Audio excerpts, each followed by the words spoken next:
एक ने दियां लत्तां इधरों फड़ी, एक ने लत्तां उधरों फड़ी, चोरा करके चीर पाट गालां गंदियां गंदियां कढ़ के मैनू गालां कढ़ियां। मैं कहा मेरा पुत्तर छड्डो, मेरा पुत्तर। मौसम गुजर ने फायर किया, मेरी बहू नीचे गिर गई है। मेरा दुपट्टा मेरे हाथों खो के मेरे बेटे के गले च पा के मेरा बेटा गिर जा रहा। मैं की कीता, मैं कीता। पोस्टमार्टम किस तरह होया? असी वारस सी, साडे अंगूठे नहीं लगे, ਉਹਦੇ ਮਾਮਿਆਂ ਦੇ ਅੰਗੂਠੇ ਲਵਾਏ ਨੇ। ਮਾਮਿਆਂ ਨੂੰ ਲਾਸ਼ ਦਿੱਤੀ ਹੈ, ਮਾਂ ਨੂੰ ਨਹੀਂ ਦਿੱਤੀ, ਭਰਾ ਨੂੰ ਨਹੀਂ ਦਿੱਤੀ, ਸਹੁਰਿਆਂ ਨੂੰ ਨਹੀਂ ਦਿੱਤੀ, ਮਾਮਿਆਂ ਨੂੰ ਲਾਸ਼ ਕਿਉਂ ਦਿੱਤੀ ਹੈ? ਮਾਮਿਆਂ ਦੇ ਪਿੰਡ ਜਾ ਕੇ ਉਹਨੂੰ ਕਿਉਂ ਦਫਨਾਇਆ ਹੈ? ਇਹਨਾਂ ਨੇ ਪੁਲਿਸ ਵਾਲਿਆਂ ਨੇ ਆਪਣੀ ਨਿਗਰਾਨੀ 'ਚ ਦਫਨਾਇਆ ਹੈ।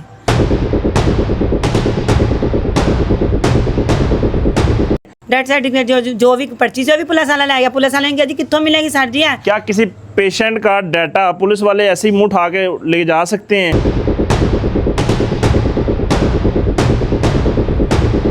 नाज़रीन, थाना फैक्ट्री एरिया का कांस्टेबल मोहसिन गुज्जर एक घर के अंदर रेड करने के लिए आता है और उस घर के अंदर एक लड़के को गिरफ़्तार करने के लिए पकड़ते हैं। मुबैना तौर पे जिस तरह ये केस सामने आता है कि लड़के को गिरफ़्तार करने के लिए आए और पुलिस वालों ने फायरिंग की और फायरिंग से उस घर की एक बेटी कत्ल हो गई। अब अरफा नामी लड़की कत्ल हो जाती है और उसके बाद मामलात क्या हैं, कहानी क्या है, इनका बेटा कसूरवार था या नहीं था, उस लड़के की मां जिसको गिरफ़्तार करने के लिए वो पुलिस वाले आए थे, कहानी क्या है आइए जानते हैं। अस्सलाम वालेकुम। वालेकुम सलाम। क्या नाम है आपका? मेरा नाम समीना रफ़ीक। आपके बेटे का नाम क्या था जिसको गिरफ़्तार करने के लिए आए थे पुलिस वाले? हसनैन रफ़ीक। हसनैन रफ़ीक जी। तो हसनैन जो आपका बेटा है वो कोई मुजरम है, मुलज़म है? क्या उसके मामलात हैं कि किस वजह से पुलिस आती है और जनाब ये सारा मामला हो जाता है? मेरा बेटा आज से कुछ अर्सा पहले 5 साल से भी पहले की बात है कि थोड़ा बहुत कुछ करता था कि चोरी वगैरह कोई कर ली, कुछ चीज़ कर ली, लेकिन उसके बाद ना उससे एक्सीडेंट हुआ था तो पुलिस वगैरह ने पकड़ लिया। तो बच्ची बच गई थी, ईद का दिन था, वो गाय वगैरह बंधी हुई थी, बच्ची बच गई थी, लेकिन उन्होंने फिर भी पकड़ा दिया। वो पीछे वाला रिकॉर्ड निकल आया। 3 साल ये केस चला है, हमने नहीं चलाया, ना हमारे पास पैसे थे, ना तरीक़ों पे गए, ना कोई वकील कराया, ना कुछ कराया। 3 साल सज़ा काट के वो आ गया। 3 साल आपका बेटा इस केस के अंदर जेल काट के आ गया। उसके बाद 2 साल उसको आयक हो गए हैं, 5 साल हो गए हैं। मेरे बेटे ने कोई कार्रवाई नहीं, वारदात वगैरह नहीं डाली। मतलब ये कि 3 साल सजा काटने के बाद आपका बेटा सुधर चुका था? जी सुधर चुका था। 2 साल कोई क्रिमिनल रिकॉर्ड नहीं था? नहीं, कोई पर्चा वगैरह नहीं था। अगर पर्चा होता तो तकरीबन को 10-20-15 दिन पहले ये नश्तर थाना वाला भी ऐसे उसको पकड़ के लेके गए गली में से, हमारी पुल वाली गली में से लेके गए हैं। उन्होंने फ़ोन किया, पुल वो नश्तर थाने के हैं जी सर लियाकत, उनका फ़ोन आया कि आपका बेटा इधर, आप आए हमारे पास। इनके अब्बू ने कहा जी हम नहीं आ सकते, हाँ आपने जो करना कर लें। हम नहीं गए। 3 दिन के बाद हमारा स्नैन बेटा जो उनसा खुद ही घर आ गया। अगर उस पर कोई पर्चा था, अगर उसने कुछ किया था, वो क्यों 3 दिन के बाद घर आ गया? क्यों इन्होंने छोड़ा? ये तो लियाकत सर को पता होगा ना क्यों आया, आ गया। अब उसके बाद वो घर में रहता नहीं था, बाहर ही रहता था, अपना नशा वगैरह करता है, सीलिंग का कारीगर है, मोटरसाइकिल मैकेनिक है, दिहाड़ी वगैरह करके अपना नशा पूरा करता होगा। किस चीज़ का नशा करता है? आइस का करता है। आइस का नशा करने वाला आपका बेटा, उसको कौन लोग आते हैं गिरफ्तार करने के लिए? आते हैं वर्दी के अंदर आते हैं, सिविल वर्दी के अंदर आते हैं, क्या कहानी? ये ना मोहसिन गुज्जर है और एक है मोहसिन म्यों, ये 2 हैं। ये 1-2 दफ़ा मैंने पहले भी देखे हैं। हमारे घर थोड़ा पे अरसा हुआ, यहाँ पे मेला लगा था 9 गज़िये का। उस दिन रात को 11 बजे भी ये मेरे घर आए हैं। तो क्या लेने? ये स्नैन का ही पूछने जी, आपके बेटे ने मोबाइल चोरी किया, ये वो ऐसे बातें की। इनके अब्बू ने आपके बेटे स्नैन का बार बार क्यों पूछते थे, क्या वजह थी? ये हमें अब जिस दिन अब ये वकूआ हुआ है 20 तारीख को रात को 7 बजे, ये बात अब उसके बाद खुली है कि वो इसको कहते थे हमारा सामान बेच। कौन सा सामान? पुलिस वाले मुलाजम होते हैं, उन्होंने कौन सा सामान बेचना होता है? उनकी कौन सी दुकान? जाहिर है वो नशा करता है, उसको उसका बोलते होंगे। अब ये बना है कि दरवाजा खटका है, मेरे बेटे का एक पाँव अंदर है, एक बाहर है। मैं वहाँ पे चारपाई पे बैठी हूँ जहाँ पे भाई बैठे हैं सामने। बच्ची मेरी गई दरवाजा खोलने, उसने दरवाजा खोला, वो आए हैं बाहर से, उन्होंने कलर वाले पैंट शर्टें पहनी हुई थी, एक ने शलवार कमीज पहनी हुई थी। वर्दी में कोई भी नहीं है? वर्दी में कोई नहीं था, सिविल कपड़ों में थे। सिविल कपड़ों में थे, वर्दी में कोई नहीं था। तो हमने समझा कोई लड़के हैं दोस्त वगैरह उसके ना, तो इतने में मेरी बेटी कहती है मम्मा मम्मा ना भाई नू मार दे पे भाई नू फाड़ लिया उन्होंने। मैं वहाँ पे बैठी, मेरे से उठा नहीं गया, मैं काम से आई थी। मेरी इतने में मेरी अंदर से बहू भागी गई है, भाई भाई भाई भाई। मेरी बहू ने ना भाई को पकड़ लिया, मैं भी चली गई नीचे, मैंने भी पकड़ लिया, हमने छोड़ा, खींचा उसको, उन्होंने नहीं छोड़ा। मेरा भाई मेरा बेटा बोलने लगा अम्मी मेरी जेब विच कुछ पाई जा रहा है, अम्मी मेरी जेब विच कुछ पाई जा रहा है, अम्मी आप ही वीडियो बना, आप ही वीडियो बना। सिविल वर्दी के अंदर आते हैं और आपके बेटे को पकड़ते हैं, पीछे से भागते हैं। हाँ जी, गाड़ी पे गाड़ी बिठाने कौन की सी है कोशिश उनके पास? पता नहीं, मोटरसाइकिल थी। जब हम गए तब तो उन्होंने पकड़ा हुआ था। तो उसने बोला आप ही वीडियो बना, मेरी जेब विच कुछ पा रहे। इतनी देर मैंने उसकी आपी ने भी पकड़ लिया उसको, सनी को मैंने भी पकड़ लिया कि हम छोड़वाते हैं इससे। इतनी देर में ये जो मोहसन म्याऊ है ना, जो वो भाग गया। अच्छा, गुज्जर नहीं है, म्याऊ है ये। एक मोहसन म्याऊ है ना, और एक मोहसन गुज्जर है। अच्छा, जो ना मोहसन म्याऊ है ना वो भाग गया, जो ना मोहसन गुज्जर है ना इसने फायर किया, ये भी भाग गया। भागने के लिए फायर किया उसने? ये जब मुझे हम मोहल्लेदार जब वीडियो बना रहे हैं, मुझे पकड़ने लगे हैं कि हम जो है ना उल्टा केस के अंदर ना फंस जाएं। वीडियो भी उनकी थी, पता नहीं अब उन्होंने क्या गेम की है। हमने तो अपना बेटा पकड़ा, हम तो अपने बेटे के पीछे हैं। बेटा हमारे आगे है, उसके आगे वो मोहसन गुज्जर है। मोहसन गुज्जर ने फायर किया, मेरी बहू नीचे गिर गई है। मैंने उतनी देर में ऊपर वाला मेरा बेटा जो सा सोया, पैक्सी मॉल में वो डिश वॉशिंग का काम करता है, वो काम से आता, वो सोया था। इतनी देर में वो नीचे गया, गोली चल गई। मोहल्ले वाले कहने लगे तो अपनी कुड़ी ने देखो गोली बजी, मेरे बेटा तो फटाफट पर जाएगा, उन्हें चुकी हथा थे। उसकी बीवी थी? नहीं, भाभी, वो भी बाद में जेठ गया। था। हाँ, हसन बड़ा बेटा, वो भी जेठ है उसका। तो वो ना ये सामने वाला रक्शे वाला, इन्होंने रक्षा निकाला, उस पर डाला मैंने और मेरे बेटे ने हाथ में उठाई रखी भाभी अपनी। हम जनरल इमरजेंसी में चले गए, मैंने पर्ची बनाई, मेरे बेटे ने जाकर उसको स्ट्रेचर पर डाला। डॉक्टर साहब आए हैं, मशीनें वगैरह लगाई हैं, 2 सांस आए हैं। डॉक्टर ने कहा जी आपका मरीज़ जो सा ना ख़त्म हो गया, गोली इसके पेट के अंदर आ गई है, तो ये ना ख़त्म हो गया। नाज़रीन, मुबैना तौर पे ये मोहसन गुज्जर, मोहसन म्याऊ, ये फैक्ट्री एरिया थाना के कांस्टेबल हैं और इनका बेटा जो आइस का नशा खुद करता था, उसको मजबूर करते थे या उसके ज़रिए पहले अपना जो है ना वो नशा बिकवाते थे। ठीक है, अब भी वही मामला था, वो दोबारा कहते थे कि तुम ये काम क्यों नहीं कर रहे। ठीक है, उसने मना कर दिया किसी वजह से या जो भी मामला था, तो सिविल कपड़ों के अंदर आते हैं उसको उठा के ले जाने के लिए, ज़बरदस्ती मनाने के लिए, ये जो भी उनका मामला था। अब उस मामले के अंदर जब देखा कि मोहल्लेदारों ने वीडियोस बनाना शुरू कर दी हैं, अब ये सारा मामला एक्सपोज हो जाएगा, नौकरी ख़तरे में आ जाएगी, तो फिर मोहसन गुज्जर साहब फायर खोलते हैं और वो फायर लगता है इनकी बहू को और वो मौके के ऊपर उसकी डेथ हो जाती। कितनी गोलियां लगती हैं उसको? एक ही गोली लगी है सर जी। कहाँ लगती है गोली? यहाँ पे पसली के पास ऊपर गोली। बेटा आपका किधर है, वापस आया कि नहीं आया? कौन सा? नहीं, उसके साथ हमारा नहीं ना ਉਹਦੇ ਨਾਲ सर ना कोई राब्ता नहीं, कोई कॉल नहीं, कोई कुछ नहीं आया। उसको नहीं पता कि मेरी भाभी फौत होगी, जनाजे में भी नहीं आया? नहीं आया जनाजा। ये भी सर जी हमारे साथ बहुत इन्होंने बेईमानी की है, जनाजा तो हमारे पास हुआ ही नहीं ना। लाश भी नहीं दी? नहीं, लाश भी नहीं दी। इन्होंने क्या किया कि सर जी जब ना पुलिस आ गई, नफली आ गई, अच्छा जी बीबी जी ਅਸੀਂ ਦਫ਼ਤਰ ਆਏ, ਅਸੀਂ ਤੁਹਾਡੇ ਕਰਕੇ ਆਏ ਹਾਂ, ਅਸੀਂ ਤੁਹਾਡੇ ਨਾਲ ਤਾਵਨ ਕਰਾਂਗੇ, ਅਸੀਂ ਤੁਹਾਨੂੰ ਇਨਸਾਫ ਦਾਂਗੇ। ਕੀ ਹੈ ਅਸੀਂ ਸਟੋਰੀ ਦੱਸੀ ਘਰ ਵਾਲੀ, ਅਨੀ ਤੇ ਇਹਨਾਂ ਨੇ ਜੀ ਲਾਸ਼ ਦੇ दो।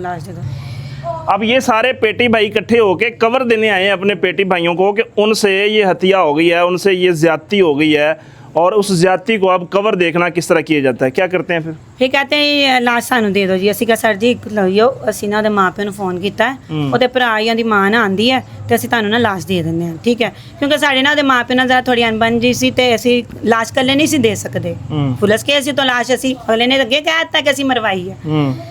ਤੇ ਉਹਨਾਂ ਦੇ ਮੁਲਾਜ਼ਮਾਂ ਨੇ ਕਿਹਾ ਜੀ ਸਾਨੂੰ ਜਾਣ ਦੋ, ਅਸੀਂ ਕਾਰਵਾਈ ਕਰਨੀ। ਅਸੀਂ ਕਿਹਾ ਸਰ ਜੀ ਖਲੋਇਓ। ਮੇਰੇ ਬੇਟੇ ਨੇ ਕਿਹਾ, ਜਿਹੜਾ ਹਸਨ ਮੇਰਾ ਬੇਟਾ ਪੈਕਜ਼ੀ ਮੋਲ ਦੀ ਨੌਕਰੀ ਕਰਦਾ ਹੈ ਤੇ ਉਹਨੂੰ ਬੇਕਸੂਰ ਔਰ ਤੇ ਕੁਛ ਵੀ ਨਹੀਂ ਹੈ, ਉਹ 2 ਸਾਲ ਹੋ ਗਏ ਨੇ ਪੈਕਜ਼ੀ ਮੋਲ 'ਚ ਡਿਸ਼ ਵਾਸ਼ਿੰਗ ਦਾ ਕੰਮ ਕਰਦਾ।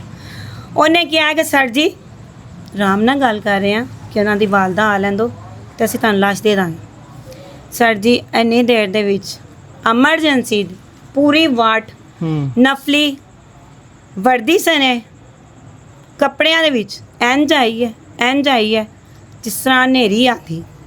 सर जी खड़े हैं, कोई मुच्छा नहीं पाओ दे रहे, कुछ ਅਸੀਂ ਵੀ ਖੜੇ ਹੋ ਗਏ ਚੁੱਪ ਕਰਕੇ। ਭਾਈ ਕੋਈ ਗੱਲ ਕਰਦੇ ਤੇ ਅਸੀਂ ਗੱਲ ਕਰਦੇ। ਸਰ ਜੀ ਇਹਨਾਂ ਨੇ ਕੀ ਕੀਤਾ ਜੇ, ਇੱਕ ਗੰਜਾ ਜਿਹਾ ਹੈਗਾ, ਇਹ ਲੰਬਾ ਜਿਹਾ, ਉਹਦਾ ਨਾਮ ਮੈਨੂੰ ਥਾਣੇ ਉਸ ਦਿਨ ਪਤਾ ਲੱਗਾ ਹਸਨ ਹੈਗਾ। ਇਹ ਨਾਲ ਉਹ ਸਰ ਜੀ ਖੁਦ ਸੀ ਜਿਹੜੇ ਹੁਣ ਹੈ ਨੇ ਉੱਥੇ ਇਸ ਟਾਈਮ ਦਫ਼ਤਰ ਵਿੱਚ ਬੈਠੇ, ਉਹ ਵੀ ਸੀ ਖੁਦ, ਵੱਡੇ ਸਰ ਜੀ ਵੀ, ਛੋਟੇ ਤੋਂ ਲੈ ਕੇ ਵੱਡੇ ਤੱਕ ਸੀ। ਉਹਨਾਂ ਨੇ ਕੀਤਾ, ਆ ਕੇ ਖੜੇ ਹੋ ਗਏ ਨੇ ਜੀ। ਅਸੀਂ ਕਿਹਾ ਚਲੋ ਜੀ ਹੁਣ ਮਾਂ ਪਿਓ ਆਉਂਦੇ ਨੇ ਲਾਸ਼ ਦੇਣੇ।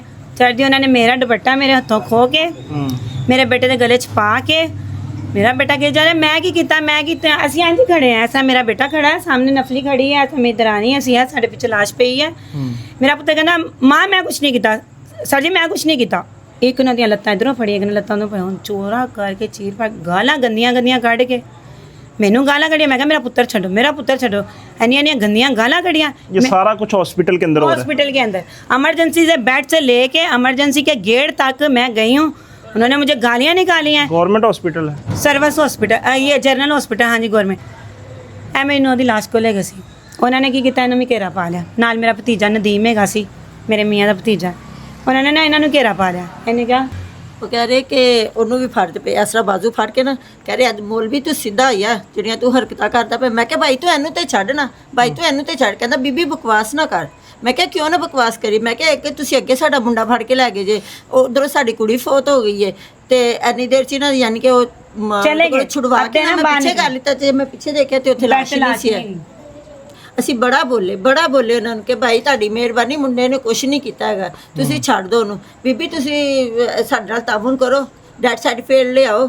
ਅਸੀਂ 2 ਘੰਟੇ ਲਾਸ਼ ਵੀ ਆ ਕੇ ਥਾਣੇ ਲਾ ਲੈਣਾ, ਮੁੰਡਾ ਵੀ ਆ ਕੇ ਥਾਣੇ ला लेना। पोस्टमार्टम कोई रिपोर्ट थाने हॉस्पिटल के अंदर आपके इंदराज हुआ पेशेंट को कुछ भी? नहीं डॉक्टर की पर्ची वगैरह हमने सारा कुछ बनाया है। तो वो ना डॉक्टरों ने हमें ना वो रिपोर्ट वगैरह नहीं दी। जब लाश को ले गए हैं ना तो उसके बाद जब सारा कुछ 2 घंटे के बाद इन्होंने हमें घेरे में रखा है। अगर कोई वॉशरूम जाता है, अगर कोई गेट में जाता है, सबके पीछे पीछे पीछे पीछे हमने घेरी रखा। सर जी सारे नफली उत्थे ही सी, नहीं गई। पूरा 2 घंटे इन्होंने सानू जनरली जलील किया। ये बेशक उतो वीडियो कढा लेना, जो मर्जी कर लेना। ना इन्होंने लाश दी, ना इन्होंने मेरा बेटा दिता। इनका बेटा मुजरम था या नहीं था, ये एक अलग केस है, एक अलग मामला है। इनकी बहू का कसूर क्या था? क्या इस तरह अरेस्ट किया जाता है किसी को? क्या कोई बंदा घर से किसी को उठाने आए उसके ऊपर फायर करने की इजाज़त है? कौन सा कानून इजाज़त देता है?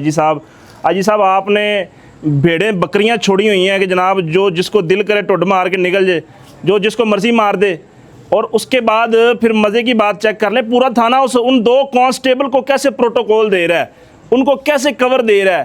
लाश उठा ली, ना पोस्टमार्टम, ना कोई रिपोर्ट, कोई चीज़ नहीं। जनरल हॉस्पिटल, इतना बड़ा हॉस्पिटल है, उसकी कोई ना प्रोटोकॉल फॉलो नहीं किए जा रहे। वहाँ से लाश गायब हो गई है, फिर उसके बाद लाश आपने दफनाई है, जनाजा आपने करवाया, क्या हुआ है? मैंने डॉक्टरों के पास गई, मैंने कहा डॉक्टर साहब साड़ी बच्ची दी ना सानू रसीद दे दो कि साको सबूत है कि ਅਸੀਂ ਆਪਣੀ ਬੱਚੀ ਤੇ ਲੈ ਕੇ ਆਏ। ਕਹਿੰਦੇ ਬੀਬੀ ਇਹ ਤੁਹਾਡਾ ਨਾ ਪੁਲਿਸ ਕੇਸ ਹੈਗਾ ਤੇ ਜਦੋਂ ਕੋਈ ਤੁਹਾਡੇ ਥਾਣੇ 'ਚ ਕੋਈ ਪਰਚਾ ਵਗੈਰਾ ਹੋਏਗਾ ਨਾ ਤੇ ਤੁਸੀਂ ਕਾਗਜ਼ ਆ ਕੇ ਲੈ ਲੈਣਾ ਤੇ ਤੁਸੀਂ ਇਹ ਕਾਊਂਟਰ ਤੋਂ ਪਤਾ ਕਰ ਲਓ। ਕਾਊਂਟਰ ਤੋਂ ਪਤਾ ਕੀਤਾ ਨਾ ਗੱਜੀ ਸ਼ਨਾਤੀ ਕਾਰਡ ਵਗੈਰਾ ਲੈ ਲਿਆ। ਮੈਂ ਕਿਹਾ ਚਲਾ ਅਸੀਂ ਰਿਪੋਰਟ ਤੇ ਲਈਏ, ਸਬੂਤ ਤੇ ਉਹ ਗਏ ਆ ਜੀ। ਉਹ ਵੀ ਪੁਲਿਸ ਵਾਲਾ ਲੈ ਗਿਆ डेथ सर्टिफिकेट, जो भी पर्ची से भी पुलिस वाला ले गया। पुलिस वाले ने कहा जी कितों मिलेगी सर जी? है क्या किसी पेशेंट का डाटा पुलिस वाले ऐसे ही मुंह उठा के ले जा सकते हैं कि मतलब उसको कोई इंसाफ का कोई हक नहीं है कि वो अदालत के अंदर केस कर सके, उसके पास कोई डॉक्यूमेंट्स हों? जनाब यहाँ पे जो है ना वो क्या कहते हैं माफिया निज़ाम चल रहा है। फिर उसके बाद क्या होता है? फिर सर जी सानू कहते तुसी जरनल ओ ना थाने आइयो। सर जी उस टाइम मैं ते आया ते भतीजा सी, होर कोई नहीं सी। ਅਸੀਂ ਘਰ ਆ ਗਏ, ਘਰ ਆ ਕੇ 1-5 ਤੇ ਕਾਲ ਕੀਤੇ ਨੇ ਕਹਾ ਜੀ ਟਾਈਮ ਕਰਦੇ ਤੁਸੀਂ ਆਓ ਥਾਣੇ ਆਓ। ਅਸੀਂ ਥਾਣੇ ਗਏ ਸਰ ਜੀ, ਥਾਣੇ ਜਾ ਘੰਟਾ ਲੱਗਾ 2 ਲੱਗੇ ਸਰ ਜੀ। ਤੇ ਕੀ ਗਈ ਆ ਮੈਂ ਕਿਹਾ ਸਰ ਜੀ ਹਾਂ ਬੀਬੀ ਕੀ ਹਾਤ ਹੈ ਨਾ। ਮੈਂ ਕਿਹਾ ਸਰ ਜੀ ਮੇਰੀ ਬੇਟੀ ਦੀ ਲਾਸ਼ ਮੈਨੂੰ ਦੇ ਦਿਓ। ਉਹਨਾਂ ਦਾ ਤੁਹਾਨੂੰ ਪਤਾ ਹੀ ਨਹੀਂ ਕੀ ਹੋਇਆ? ਕੀ ਆ? ਮੈਂ ਕਿਹਾ ਸਰ ਜੀ ਤੁਹਾਡੇ ਸਾਹਮਣੇ ਆ ਜੋ ਵੀ ਹੈ। ਅੱਛਾ ਬੀਬੀ ਫਿਰ ਹੁਣ ਤੂੰ ਕੀ ਚਾਹੁੰਦੀ? ਮੈਂ ਕਿਹਾ ਸਰ ਜੀ ਮੇਰੀ ਬੇਟੀ ਦੀ, ਮੇਰੀ ਧੀ ਦੀ, ਨੌਂ ਦੀ ਲਾਸ਼ ਮੈਨੂੰ ਦੇ ਦਿਓ ਤੇ ਮੇਰਾ ਪੁੱਤਰ ਮੈਨੂੰ ਦੇ ਦਿਓ। ਬੀਬੀ ਤੂੰ ਇੰਜ ਕਰ ਨਾ, ਪਹਿਲੇ ਸਾਨੂੰ ਸਨੀ ਫੜਾ ਨਾ ਤੇ ਫਿਰ ਤਾਂ ਪੁੱਤਰ ਦਿੰਦੇ ਆ। ਮੈਂ ਕਿਹਾ ਸਰ ਜੀ ਮੈਨੂੰ ਉਦੋਂ ਦਾ ਨਹੀਂ ਪਤਾ ਜਦੋਂ ਦੀ ਮੇਰੀ ਨੋਟ ਡਿੱਗੀ ਹੈ ਕਿ ਮੇਰਾ ਪੁੱਤਰ ਕਿੱਥੇ ਹੈ। ਲਿਹਾਜ਼ਾ ਤੁਹਾਡੀ ਮਿਹਰਬਾਨੀ ਮੈਂ ਇਸ ਲਈ ਆਈ ਹਾਂ ਕਿ ਮੇਰੀ ਨੌਂ ਦੀ ਲਾਸ਼ ਦੇ ਦਿਓ ਤੇ ਮੇਰਾ ਬੇਗੁਨਾਹ ਮੇਰਾ ਪੁੱਤਰ ਦੇ ਦਿਓ। ਮੈਂ ਕਿਹਾ ਸਰ ਜੀ ਇਹ ਜਿਹੜਾ ਸਰ ਖੜਾ ਹੈ ਉਹਦਾ ਨਾਮ ਸੀ ਹਸਨ। ਮੈਂ ਕਿਹਾ ਇਹਨਾਂ ਨੇ ਮੈਨੂੰ ਗਾਲਾਂ ਕੱਢੀਆਂ, ਮੇਰਾ ਦੁਪੱਟਾ ਕਿਉਂਕਿ ਮੇਰਾ ਪੁੱਤਰ ਦਾ ਗਲਾ ਗੁਲਾ ਘੁੱਟਿਆ। ਮੈਂ ਕਿਹਾ ਸਰ ਜੀ ਮੈਂ ਤੁਹਾਡੇ ਪੈਰੀ ਨਹੀਂ ਪਈ ਬੀਬੀ, ਮੈਂ ਤੁਹਾਨੂੰ ਤਾਂ ਨਹੀਂ ਨਾ ਕੁਛ ਕਿਹਾ। ਮੈਂ ਕਿਹਾ ਤੁਸੀਂ ਸਰ ਜੀ ਨਹੀਂ ਕਿਹਾ, ਪਰ ਤੁਹਾਡੀਆਂ ਅੱਖਾਂ ਦੇ ਸਾਹਮਣੇ ਸਾਰਾ ਵਾਕਿਆ ਹੋਇਆ। सर जी वो सनी दे रोले रूले जी सनी पढ़ा दे, ये कर दो वो कर दो। चलो अच्छा जाओ जी, सुबह 10 बजे का टाइम देने। सर जी घर आने तो मोबाइल ते हेडलाइन आ गई जी, हसनैन डाकू फायरिंग करता गया, गली की राहगीर औरत को गोली मार के फरार हो गया। सर जी साडा ते की रह गया पिछे? दसो साडे नाल की इंसाफ होया? 2 छोटे बच्चे तो रुल गए ना। ਆ ਬੱਚੇ ਨੇ ਆਦਰ ਸਾਲ ਦੀ ਕੁੜੀ ਤੇ 2.5 ਸਾਲ ਦਾ ਮੇਰੀ ਨੂੰਹ ਦਾ ਕੀ ਕਸੂਰ ਸੀ? ਮੈਨੂੰ ਲਾਸ਼ ਵੀ ਨਹੀਂ ਲੈਣ ਦਿੱਤੀ ਸਰ ਜੀ। ये दोनों उस तो लड़की के हाँ बच्चे जी, हैं? ਇਹ ਮੇਰੇ ਪੋਤੀ ਪੋਤਾ ਨੇ, ਇਹ ਬੱਚੀ ਹੈਗੀ ਆ, ਉਹ 2 ਸਾਲ ਦਾ ਉਹਦਾ ਬੇਟਾ ਸੁੱਤਾ ਹੈ ਜੀ। हाँ जी, ਇਹ ਛੋਟੇ ਬੱਚੇ ਨੇ, 3 छोटे छोटे बच्चे 2 मस्कीन हो गए 2 बेचारे। ਬੱਚੇ ਨੇ ਸਰ ਜੀ। ਇਹ ਉਹ ਦੂਸਰੀ ਬਾਜੀ ਸਰ ਜੀ ਕੀ ਇਹਨਾਂ ਦਾ ਗੁਨਾਹ ਸੀ ਸਰ ਜੀ ਕਿ ਇਹਨਾਂ ਦੀ ਮਾਂ ਆਈ ਸੀ ਕੋਲ, ਫੈਰ ਮਾਰ ਕੇ ਭੱਜ ਗਿਆ। ਖੜੀ ਕਰ। नाज़रीन, ये सारा मामला है कि पुलिस के पास वो कहते हैं ना अन्नी पीवी जाती कुत्ती चट्टी जाती, वो वाला निज़ाम हुआ पड़ा है कि कोई कुछ भी कर रहा है। यहाँ पे इमारतें बड़ी हो रही हैं, यहाँ पे जनाब बिल्डिंगें बड़ी हो रही हैं, लेकिन उसके बावजूद इंसानियत ख़त्म है। कोई एथिक्स नहीं है इनके पास, कोई तमीज़ इनको नहीं सिखाई जा रही। जनाब मरियम नवाज़ साहबा ऊपर बैठ के कह देती हैं कि जनाब आपने सार और मिस कह के बात करना है, और सार और मिस को जैसे मर्ज़ी गोली मार दें आप, कोई प्रॉब्लम नहीं, कोई टेंशन नहीं आपकी, पूरा थाना आपको सेव करेगा। आईजी साहब आप देख लें, डीआईजी साहब फैसल कामरान साहब आप खुद देख लें कि ये है जी आपकी पुलिस। ਉਸ ਤੋਂ ਬਾਅਦ ਸਰ ਜੀ ਮੈਂ ਨਾ ਆਖਿਆ ਚਲੋ ਸਵੇਰ 10 ਵਜੇ ਚਲੇ ਜਾਂਦੇ ਤੇ ਲਾਸ਼ ਮੈਨੂੰ ਦੇਣੀ ਜੇ।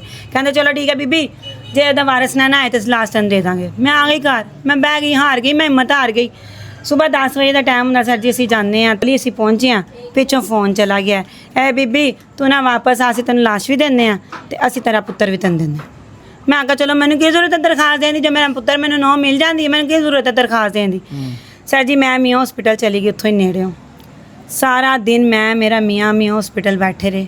ਆਪਣੀ ਜਿਹੜੀ ਮੇਰੀ ਕੁੜੀ ਦੀ ਮਾਂ ਸੀ, ਮਾਮੇ ਸੀ, ਉਹਦੇ ਭਰਾ ਸੀ, ਤਰਲੇ ਵਾਸਤੇ ਪਾਏ ਕਿ ਮੇਰੀ ਨੂੰਹ ਹੈ, ਮੈਨੂੰ ਲਾਸ਼ ਲੈਣ ਦਿਓ, ਮੈਂ ਇਹਨੂੰ ਆਪਣੇ ਜਾ ਕੇ ਖਾਨਦਾਨ ਦੇ ਵਿੱਚ ਨਾਲੇ ਦਫਨਾਣਾ ਹੈ ਤੇ ਨਾਲੇ ਮੈਨੂੰ ਉੱਥੇ ਵਹਾਣਾ ਨਾ ਮੂੰਹ ਵਹਾਣਾ ਤੇ ਮੈਨੂੰ ਦੇ ਦਿਓ। ਉਹਨਾਂ ਨੇ ਕਿਹਾ ਜੀ ਨਹੀਂ ਦੇਣੀ, ਨਹੀਂ ਦੇਣੀ। ਅੱਲਾ ਜਾਣੇ ਕਿਸ ਦਬਾਅ 'ਚ ਦੇਣੀ ਹੈ। ਉਹ ਇਸ ਲਈ ਕਿ ਉਹਨਾਂ ਨੂੰ ਪੁੱਛਿਆ ਗਿਆ ਜੀ ਤੁਸੀਂ ਕੋਈ ਕਾਰਵਾਈ ਕਰਨੀ ਹੈ? ਮੇਰੇ ਤੋਂ ਲਾਦਾ ਹੀ ਪਹਿਲੇ ਹੀ ਪੁੱਛ ਲਿਆ, ਦੱਸ ਲਿਆ। ਉਹਨਾਂ ਨੇ ਕਿਹਾ ਜੀ ਨਹੀਂ ਜੀ ਅਸੀਂ ਕਾਰਵਾਈ ਨਹੀਂ ਕਰਨੀ, ਸਾਡੀ ਧੀ ਮਰ ਗਈ, ਅਸੀਂ ਕਾਰਵਾਈ ਨਹੀਂ ਕਰਨੀ। ਹੁਣ ਉਹੀ ਮਾਂ ਪਿਓ ਤੇ ਜਨਾਜ਼ੇ ਤੇ ਕਹਿੰਦੇ ਸੀ ਇਹਨਾਂ ਨੇ ਮਰਵਾਈ ਸਾਡੀ ਧੀ, ਜੀ ਅਸੀਂ ਕਾਰਵਾਈ ਕੋਈ ਨਹੀਂ ਕਰਨੀ ਜੀ। ਮੈਂ ਕਿਹਾ ਤੁਹਾਡੀ ਮਿਹਰਬਾਨੀ, ਮੇਰੀ ਧੀ ਦੀ ਲਾਸ਼ ਮੈਨੂੰ ਦੇ ਦਿਓ। ਤੁਸੀਂ ਕੀ ਕਰਨੀ ਹੈ? ਮੈਂ ਕਿਹਾ ਮੈਂ ਮੁਕੱਦਮਾ ਕਰਾਂਗੀ, ਮੈਂ ਆਪਣੀ ਧੀ ਦੇ ਨਾਲ ਮੁਕੱਦਮਾ ਕਰਾਂਗੀ, ਮੈਂ ਆਪਣੀ ਧੀ ਦਾ ਇਨਸਾਫ ਲੈਣਾ। ਮੇਰੇ ਛੋਟੇ ਛੋਟੇ ਬੱਚੇ ਰੁੱਲ ਗਏ, ਮੈਂ ਇਨਸਾਫ ਲੈਣਾ। नहीं जी बीबी जी तेनों लाश नहीं मिलेगी, वारसां देने। चलो जी बैठे रहे, बैठे वारस हम हैं, बच्चों हमारे बच्चों की माँ थी वो। माँ प्यो नहीं मन्निया, अल्लाह जाने उन्होंने की कीता ने, दबाया ने की कीता ने, मन्ने ही नहीं। फिर मैं वास्ते पाए, मैं कहा ए वेखो घंटा दे दो, अद्धा घंटा दे दो, मियों हॉस्पिटलों ते चुंगी एम्बुलेंस किन्ने क दूर, मैं अपने वारसां नूं मूँह वहां नहीं जी, असीं मूँह भी नहीं वेखण देना। सर जी डाला नाल गया, जनाजा खुद करवा के कबर विच बच्ची नूं पवा के जनाजे तो बाद साडे जान तक उत्थे एक डाला उत्थे दा आया, लेडीज़ पुलिस उत्थे आई है, फिर डाला इत्थों गया बच्ची दी कबर उत्थे। फिर पोस्टमार्टम किस तरह होया? असी वारस सी, साडे अंगूठे नहीं लगे, ਉਹਦੇ ਮਾਮਿਆਂ ਦੇ ਅੰਗੂਠੇ ਲਵਾਏ ਨੇ, ਮਾਮਿਆਂ ਨੂੰ ਲਾਸ਼ ਦਿੱਤੀ ਹੈ, ਮਾਂ ਨੂੰ ਨਹੀਂ ਦਿੱਤੀ, ਭਰਾ ਨੂੰ ਨਹੀਂ ਦਿੱਤੀ, ਸਹੁਰਿਆਂ ਨੂੰ ਨਹੀਂ ਦਿੱਤੀ, ਮਾਮਿਆਂ ਨੂੰ ਲਾਸ਼ ਕਿਉਂ ਦਿੱਤੀ ਹੈ? ਮਾਮਿਆਂ ਦੇ ਪਿੰਡ ਜਾ ਕੇ ਉਹਨੂੰ ਕਿਉਂ ਦਫਨਾਇਆ ਹੈ? ਇਹਨਾਂ ਨੇ ਪੁਲਿਸ ਵਾਲਿਆਂ ਨੇ ਆਪਣੀ ਨਿਗਰਾਨੀ 'ਚ ਦਫਨਾਇਆ ਹੈ। ਅਸੀਂ ਫਿਰ ਪਿੱਛੇ ਮਾਰੀ ਤੇ ਜਾਣੇ ਜਾਣਾ ਸੀ, ਨੋ ਅਸੀਂ ਮੂੰਹ ਵੇਖਣ ਨਾ ਜਾਂਦੇ, ਫਿਰ ਗੱਲਾਂ ਸੀ। ਉੱਥੇ ਗਏ ਜੀ, ਕੋਈ ਕਵੇ ਜੀ ਜੇਠ ਨੇ ਮਾਰੀ, ਕੋਈ ਕਵੇ ਪੁਲਿਸ ਵਾਲਿਆਂ ਨੇ ਮਾਰੀ, ਪਰਚੇ ਕਰਾਓ, ਇਹ ਕਰਾਓ। ਅਸੀਂ जनाजा करवाया, ਅਸੀਂ चुप करके अपने घर। सर जी सानू इंसाफ नहीं मिला। क्या कहना चाहती हैं मरियम नवाज़? डीआईजी पंजाब साहब वो बड़े अच्छे आदमी हैं, वो कहते हैं जनाब पुलिस वालों को सस्पेंड कर रहे होते हैं, इस तरह की जो काली बेड़े हैं अदारों के अंदर, क्या कहना चाहेंगे उनको? सर जी मेरी तो गुजारिश मरियम नवाज़ दे अगे, मेरा पुत्र जो भी करता सी पहले सी, हुण 5 साल हो गए ने कुछ नहीं सी, ठीक है। मान लिया कि चलो इन्होंने डाकू बनाता सी, बनाता डाकू इन्होंने, मान लिया बना। मेरे पुत्र नूं धमकियां ने जी एनकाउंटर हो जाना जी, सीसीडी ने फड़ लेना जी, फैक्ट्री ने आर्डर कर दिते जी, इन्हूं जिथे फड़ो गोली मार दो। सर जी मेरा जीना हराम, मेरे बच्चों जीना हराम। ए साडा किराए दा घर जे वेख लो, ए डाकुआं दा घर जे वेख लेना अंदरों दी। ते मरियम नवाज़ जी तुहाडी मेहरबानी, बच्चा जो भी करता सी पहले करता सी, हुण कुछ नहीं सी करदा। लिहाजा मेरी नूंह नूं इंसाफ मिलना चाहिए। लाश मैनू इन्होंने नहीं दी। मेरा बेटा अज 4-5 दिन हो गए ने, वड्डा जिन्हों बेगनाह नूं उत्थों लै गए ने, मदई नूं, मदई अस्सी सी, ਉਹਨੂੰ ਲੈ ਗਏ ਨੇ, ਉਹਨੂੰ ਉੱਥੇ ਥਾਣੇ ਵੀ ਬੜਾ ਮਾਰਿਆ ਨੇ, ਲੇਕਿਨ ਉਹ ਜਿੰਦਾ ਸਾਨੂੰ ਉਹਨਾਂ ਨੇ ਮਿਲਾਇਆ ਵੀ ਨਹੀਂ। ਸਾਨੂੰ ਨਹੀਂ ਪਤਾ ਸਾਡੇ ਬੱਚੇ ਜ਼ਿੰਦਾ ਨੇ, ਮਰ ਗਏ ਨੇ, ਕਿੱਥੇ ਨੇ ਕਿੱਥੇ ਨਹੀਂ। ਹਸਨੈਨ ਤੋਂ ਇਲਾਵਾ ਇੱਕ ਹੋਰ ਬੱਚਾ ਤੁਹਾਡਾ ਗਾਇਬ ਹੈ? ਹਾਂਜੀ, ਜਿਹੜਾ ਨਾਲ ਭਰਜਾਈ ਦੀ ਲਾਸ਼ ਚੁੱਕ ਕੇ ਲੈ ਕੇ ਗਿਆ ਹਸਪੀਟਲ, ਉਹਨੂੰ ਮਾਰ ਕੁੱਟ ਕੇ ਲਗੇ ਨੇ ਕਿ ਇਹਨੂੰ ਇਸ ਲਈ ਇੱਥੇ ਰੱਖਿਆ ਕਿ ਸਨੀ ਦਿਓਗੇ ਤੈਨੂੰ ਲਿਜਾਣਾ। ਉਹਦਾ ਕੋਈ ਕਸੂਰ ਵੀ ਨਹੀਂ? ਉਹਦਾ ਕੋਈ ਕਸੂਰ ਨਹੀਂ ਹੈ ਜੀ, ਉਹ ਹਾਜ਼ਰ ਡਿਊਟੀ ਬਿਲਾ ਨਾਗਾ ਪੈਗਜ਼ੀ ਮੋਲ ਵਿੱਚ ਹੁੰਦਾ ਹੀ ਹੈ ਬੇਸ਼ੱਕ ਭਾਵੇਂ ਤੋਂ ਪੁੱਛੋ ਪੈਕਜੀ ਮੋਲ ਵਾਲੇ ਡਾਕੂ ਰੱਖਦੇ ਨੇ ਨੌਕਰੀਆਂ ਤੇ, ਐਡਾ ਵੱਡਾ ਮੋਲ ਹੈ, 2 ਸਾਲ ਹੋ ਗਏ ਉੱਥੇ ਲੱਗੇ ਨੂੰ, ਉਹਦੀ ਜੇਬ ਵਿੱਚ ਉਹਦਾ ਕਾਰਡ ਵੀ ਹੈਗਾ ਪੈਕਜੀ ਮੋਲ ਦਾ। ਤੇ ਹੁਣ ਵੀ ਇਹਨਾਂ ਨੇ ਨਾ ਪਰਸੋਂ ਸਰ ਜੀ ਕੀਤਾ ਫੋਨ ਰਾਤ ਟਾਈਮ 8 ਵਜੇ ਕਿ ਆਓ ਜੀ ਮੁੰਡਾ ਲਾਇਓ। ਇਹਨਾਂ ਦੇ ਅੱਬੂ ਗਏ, ਇੱਥੇ ਦੇ ਕਾਉਂਸਲਰ ਸਾਹਿਬ ਹੈਗੇ ਨੇ ਦੁਕਾਨਾਂ ਦੇ, ਕੀ ਨਾਮ ਹੈ, ਉਸਮਾਨ ਸਰ ਜੀ, ਉਹ ਸੀ ਨਾਲ 1-2 ਬੰਦੇ ਹੋਰ, ਜਾਓ ਜੀ ਮੁੰਡਾ ਲੈ ਆਓ। ਅੱਗੇ ਗਏ ਨੇ, ਉਹ ਬਾਹਰ ਬਹਿ ਗਏ ਨੇ ਕਮਰੇ 'ਚ, ਮੇਰੇ ਮੀਆਂ ਨੂੰ ਅੰਦਰ ਭੇਜਤਾ ਨੇ ਉਹ ਸਰ ਜੀ ਕੋਲ। ਸਰ ਜੀ ਨੂੰ ਤਾਂ ਹੁਣ ਪਤਾ ਸੀ ਕਿ ਕੀ ਕਾਰਵਾਈ ਹੈ। ਸਰ ਜੀ ਨੇ ਕਿਹਾ ਹਾਂਜੀ ਜੀ, ਇਹਨੇ ਕਿਹਾ ਹੁਕਮ ਕਰੋ ਜੀ। ਇਹਨਾਂ ਨੇ ਕਿਹਾ ਸਰ ਜੀ ਹੁਕਮ ਤੁਸੀਂ ਕਰਨਾ, ਸਾਡਾ ਹੁਕਮ ਹੈ ਜੀ ਸਨੀ ਨੂੰ ਲਿਆਓ, ਸਨੈਨ ਨੂੰ ਤੇ ਮੁੰਡੇ ਨੂੰ ਲਾਇਓ। ਹਸਨ ਉਹਦਾ ਨਾਮ ਹੈ ਮੇਰੇ ਵੱਡੇ ਬੇਟੇ ਦਾ, ਸਨੈਨ ਨੂੰ ਲਿਆਓ ਤੇ ਹਸਨ ਨੂੰ ਲਾਇਓ। ਇਹਨੇ ਕਿਹਾ ਜੀ ਮੇਰਾ ਬੇਟਾ 1 ਦਿਨ 'ਚ ਮੈਨੂੰ ਮਿਲ ਜਾਏ, ਮੈਨੂੰ ਮਹੀਨੇ 'ਚ ਮਿਲ ਜਾਏ, ਮੈਨੂੰ 4 ਦਿਨਾਂ ਮਿਲ ਜਾਏ, ਮੈਂ ਤੁਹਾਨੂੰ ਇਹ ਮੇਰਾ ਨੰਬਰ ਲਾਇਓ ਤੇ ਮੈਨੂੰ ਦੱਸਣਾ ਮੈਂ ਆਈ ਹਾਂ। ਇਹਨਾਂ ਕਿਹਾ ਠੀਕ ਹੈ ਸਰ ਜੀ, ਆ ਗਏ। ਸਾਡਾ ਮੁੰਡਾ ਨਹੀਂ ਸਰ ਜੀ ਆ, ਨਾ ਮੁਲਾਕਾਤ ਕਰਾਈ, ਨਾ ਪਤਾ ਕਿੱਥੇ ਹੈ ਕਿੱਥੇ ਨਹੀਂ ਹੈ। ਸਰ ਜੀ ਕਾਹਦਾ ਇਨਸਾਫ, ਨਾ ਨੋ ਦਿੱਤੀ, ਨਾ ਮੂੰਹ ਵੇਖਣ ਦਿੱਤਾ, ਨਾ ਇਹਨਾਂ ਨੇ ਸਾਨੂੰ ਕੋਈ ਇਨਸਾਫ ਦਿੱਤਾ। ਪੁੱਤਰ ਡਾਕੂ ਬਣਾ ਕੇ ਰਾਹਗੀਰ ਔਰਤ ਮਰਵਾ ਦਿੱਤੀ। ਸਰ ਜੀ ਕਿੱਥੇ ਦਾ ਇਨਸਾਫ ਹੈ? ਮੈਂ ਹੁਣ ਦੱਸੋ, ਮੈਨੇ ਕਿਹਾ ਨਵਾਜ਼ ਜੀ ਮੈਂ ਕੀ ਕਰਾਂ, ਮੈਂ ਡਾਕੂਆਂ ਦੀ ਮਾਂ ਵਾਂ, ਸਾਨੂੰ ਮਾਰ ਦਿਓ, ਸਾਡੇ ਤੇ ਇੰਨਾ ਆਸਾਨ ਕਰ ਦਿਓ ਕਿ ਸਾਨੂੰ ਮਾਰ ਦਿਓ, ਸਾਡੀ ਜਾਨ ਛੁੱਟ ਜਾਏ। ਆ ਖਰਚੇ ਅਸੀਂ ਨਹੀਂ ਦੇ ਸਕਦੇ ਕਿਸੇ ਨੂੰ, ਅਸੀਂ ਖਰਚੇ ਬਿਨਾਂ ਵਜ੍ਹਾ ਦੇ ਨਹੀਂ ਦੇ ਸਕਦੇ। ਮੈਂ ਖੁਦ ਨੌਕਰੀ ਕਰਦੀ ਕਿਸੇ ਦੇ ਘਰ, ਮੇਰਾ ਬੰਦਾ ਮਰੀਜ਼ ਹੈ, ਕਿੱਧਰ ਜਾਈਏ ਅਸੀਂ, ਗਰੀਬ ਮਾੜੇ ਅਸੀਂ ਕਿੱਥੇ ਜਾਈਏ? ਕਿੰਨੀਆਂ ਧਮਕੀਆਂ ਸੁਣੀਏ, ਮੇਰਾ ਪੁੱਤਰ ਇਹ ਧਮਕੀਆਂ ਸੁਣ ਕੇ ਪਾਗਲ ਹੋਇਆ। ਮੈਂ ਕੋਈ ਡਰ ਨਹੀਂ ਹੈਗਾ ਪੁਲਿਸ ਵਾਲਿਆਂ ਨੂੰ ਕਿ ਮਰੀਮ ਨਵਾਜ਼ ਕੋਈ ਐਕਸ਼ਨ ਲਏਗੀ, ਕੋਈ ਐਜੀ ਪੰਜਾਬ ਐਕਸ਼ਨ ਲਏਗਾ? ਉਹਨਾਂ ਨੂੰ ਸੀ ਕਿ ਇਹ ਕੁਝ ਨਹੀਂ ਕਰ ਸਕਣਗੇ, ਲਿਹਾਜ਼ਾ ਖਬਰ ਸੁਣ ਕੇ ਮੇਰੇ ਕੋ ਮੀਡੀਆ ਆਈ ਹੈ, ਮੈਨੂੰ ਦਬਾਇਆ ਗਿਆ ਕਿ ਮੀਡੀਆ ਕੇ ਨਾ ਤੁਸੀਂ ਕਰੋ। ਲੇਕਿਨ ਸਰ ਜੀ ਇੱਕ ਮੇਰੀ ਧੀ ਮਰ ਗਈ, ਦੂਜੇ ਮੇਰੇ ਪੁੱਤਰ ਨੂੰ ਡਾਕੂ ਕਰਾਰ ਦੇਤਾ, ਤੀਸਰਾ ਮੇਰਾ ਪੁੱਤਰ ਗਾਇਬ ਕਰ ਦਿੱਤਾ। ਮੈਂ ਕਿਹਾ ਮੈਂ ਮਾਂ ਵਾਂ, ਮੈਂ ਵੀ ਮਰ ਜਾਂਦੀ, ਮੈਂ ਇਹਨਾਂ ਦੇ ਖਿਲਾਫ ਖੜੀ ਹੋਵਾਂਗੀ। ਸਰ ਜੀ ਮੇਰਾ ਜੋ ਕਰਨਾ ਨੇ ਕਰ ਲਿਆ, ਮੈਂ ਹੁਣ ਖਿਲਾਫ ਇਹਨਾਂ ਦੇ, ਮੈਂ ਡਟ ਗਈ ਹਾਂ। ਸਰ ਜੀ ਦੀ ਵੀ ਬੜੀ ਗਲਤੀ, ਮੈਂ ਸਰ ਜੀ ਦੇ ਪੈਰੀ ਪਈ ਹਾਂ, ਮੈਂ ਕਸਮਾਂ ਖਾਣ ਤਿਆਰ ਹਾਂ। ਉੱਥੋਂ ਕੈਮਰੇ 'ਚ ਵੀਡੀਓ ਕਢਾ ਲਓ ਜਰਨਲੋਂ, ਜੇ ਮੈਂ ਨਹੀਂ ਇਹਨਾਂ ਦੇ ਪੈਰੀ ਪਈ ਤੇ ਮੈਨੂੰ ਭਾਵੇਂ ਜੋ ਮਰਜ਼ੀ ਸਜ਼ਾ ਦੇ। ਸਰ ਜੀ ਮੈਨੂੰ ਇਨਸਾਫ ਚਾਹੀਦਾ। ਮੇਰੇ ਯਤੀਮ ਬੱਚਿਆਂ ਦਾ ਵਾਰੀ ਵਾਰਸ ਕੌਣ ਹੈ? ਉਹਨਾਂ ਦੀ ਮਾਂ ਮਰ ਗਈ ਹੈ, ਕੌਣ ਵਾਲੀ ਵਾਰਸ है? ये एक माँ है, इसका दुख है। और मरीम नवाज साहिबा, ये है आपका पंजाब, ये है आपकी खूबसूरत पुलिस।